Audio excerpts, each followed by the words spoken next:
ज्योत्सना जी और उनके पति जीवन की सारी जिम्मेदारियां पूरी कर चुके थे। पैसे की कोई कमी नहीं थी, तो घूमना फिरना भी लगा रहता था। अरे बेटी के घर जाकर तो मजा ही आ गया, लेकिन विदेश से अच्छा तो देश ही लगता है। अब मन को चैन मिला। अरे लेकिन वहां की औरतें देखिए, कितनी फिट, स्मार्ट और चमकती हुई। आदत से तो बाज नहीं आओगे आप। अरे मजाक कर रहा हूँ यार। अच्छा मैं जरा बाजार होकर आता हूँ। पति बाजार जाता है, जहां उसे एक अजीब सी दुकान दिखाई देती है। अरे ये क्या बात हुई? अंदर आओ 50 के, बाहर निकलो 40 के। हम आपकी 10 साल उम्र कम करते हैं। अरे ऐसा क्या करते हैं भला? जरा अंदर जाकर ही देख लेता हूँ। अंदर एक सुंदर सी लड़की खड़ी होती है। सुंदरी जी, ये क्या दुकान है? जरा जादू हम पर भी तो चला दीजिए। यस सर, आपको हमारी एग्जीक्यूटिव एक डेमो के लिए अंदर ले जाएगी।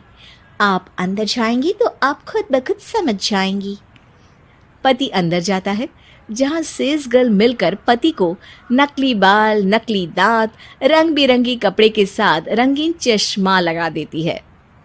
देखिए, अब खुद को शीशे पे देखिए और बताइए सर। हाय दयो, ऐसे तो मैं किसी हीरो से कम नहीं लग रहा। दे दो, सारा सामान पैक कर दो। पति खुशी खुशी वहां से निकल जाता है। घर आकर वो सारा सामान छुपा देता है। फिर अगली शाम। सुनो, मैं वॉक पर जा रहा हूँ। इस वक्त? अरे नाती पोतों को वीडियो कॉल करके बात तो कर लो। अब हाँ, आकर करता हूँ ना, पक्का पक्का। पति बाहर जाकर सारा मेकअप करता है और मार्केट में घूमता है, जहां उसे एक स्मार्ट सी महिला दिखती है। क्या आपको मुझसे कोई काम है? नहीं नहीं, आप तो बहुत हैंडसम हैं। थैंक्स। वैसे आप भी कम नहीं है। वैसे क्या उम्र होगी आपकी? लगता कितने का हूँ? 40 के तो पूरे लगते हैं। अब क्या था, 50 साल के पति को कोई 40 का बोल दी तो। वैसे तो कम का हूँ, लेकिन टेंशन के कारण थोड़ा उम्र में बड़ा देखने लगा हूँ। ओह सच्ची? आप 40 के पूरे नहीं हो? अरे छोड़िए ना, चलिए मैं आपको कॉफी पिलाता हूँ। यहाँ की कॉफी काफी शानदार होती है। दोनों में दोस्ती हो जाती है और फिर चल पड़ता है सिलसिला रोज रोज के घूमने फिरने और मजे करने का। अब सारा दिन पतिदेव फोन पर। अरे नाश्ता तो कर लीजिए, क्या सारा दिन फोन पर लगे रहते हैं? अरे यार, जरूरी काम कर रहा हूं मैं। रिटायर हो, पेंशन मिलती है, कोई काम नहीं है, फिर कौन सा जरूरी काम आन पड़ा आजकल? अरे एक प्रोजेक्ट के सोशल नेटवर्किंग का काम है, उसी पर काम कर रहा हूँ। ठीक है, चलो अब नाश्ता कर लो, देर हो रही है। पति अपना नकली सारा सामान बिस्तर के पास छुपा कर सोता, सुबह चुपके से पहनकर बाहर जाता और घर आने पर उतार देता। एक दिन पड़ोसन कहती है, अरे ज्योत्सना बहन, तुम लोगों के घर कोई हैंडसम सा आदमी रहने आया है क्या? अरे कहाँ यार, मैं और ये दो ही तो लोग हैं घर में। हैंडसम सी शक्ल देखे तो मुझे भी जमाना हो गया है। अरे पता नहीं, वो जाता तो तुम्हारे ही घर में है, क्या पता कौन होगा। अरे तुम्हारी उम्र हो रही है ना, और भाई साहब को भी गए 5 साल हो गए, शायद इसीलिए अब सारे हैंडसम नजर आ रहे होंगे। पड़ोसन भी ज्योत्सना की बात पर मुस्कुराकर वहां से चली जाती है। एक दिन, अरे सुनो जी, बहू बेटा और पोता आ रहे हैं, कुछ दिनों के लिए वो हमारे साथ ही रहेंगे। अरे शिट यार, ये क्या है? बेटे ने तो कर ली शादी, अब क्या करने आ रहा है यहाँ पर? अरे कैसी बात कर रहे हो जी, इस उम्र में तो माता पिता तरसते हैं कि बच्चे आकर साथ रहे, लेकिन आप है कि। अरे ठीक है ना, लेकिन अब देखो सभी व्यस्त हैं अपनी जिंदगी में, ये लोग आएंगे रहेंगे, कितनी डिस्टर्ब हो जाएगी लाइफ। कैसी बात कर रहे हो? अरे जैसे बहुत हैपनिंग है ना तुम्हारी लाइफ, तो जो बच्चों के आने से डिस्टर्ब हो जाएगी। अरे दिन काटने मुश्किल होते हैं, बच्चे आ जाएंगे तो थोड़ा दिन रात पता तो चलेगा।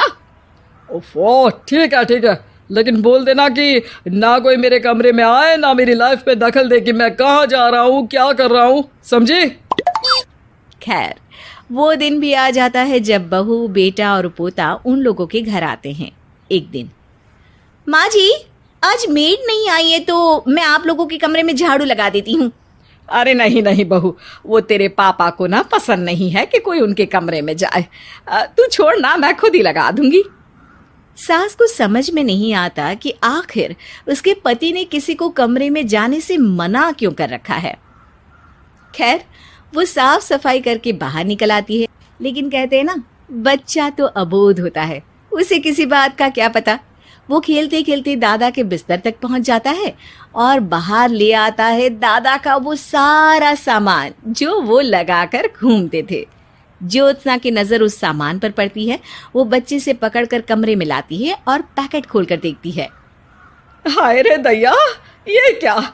लग रहा है कि आजकल ये प्रोजेक्ट नया मिला हुआ है। बेटे बहू के जाने के बाद ज्योत्सना सोचती है कि वो बात करेगी, लेकिन फिर अरे खुद से बात करूंगी तो मुकर जाएंगे। पता लगाना होगा कि माजरा क्या है। कुछ दिनों बाद, अरे यार, ये बच्चे लोगों के आने से लाइफ ना बड़ी डिस्टर्ब सी रही। मैं कुछ देर के लिए वॉक पर जा रहा हूँ, आराम से आऊँगा 2-4 घंटों के बाद, ठीक है? मैं क्या सोच रही हूँ कि मैं भी आपके साथ चलती हूँ। अरे थोड़ा रिलैक्स मैं भी तो हो जाऊं। हाँ, पड़ोस वाली बुढ़िया के साथ नीचे पार्क में जाकर वॉक करके आ जाओ।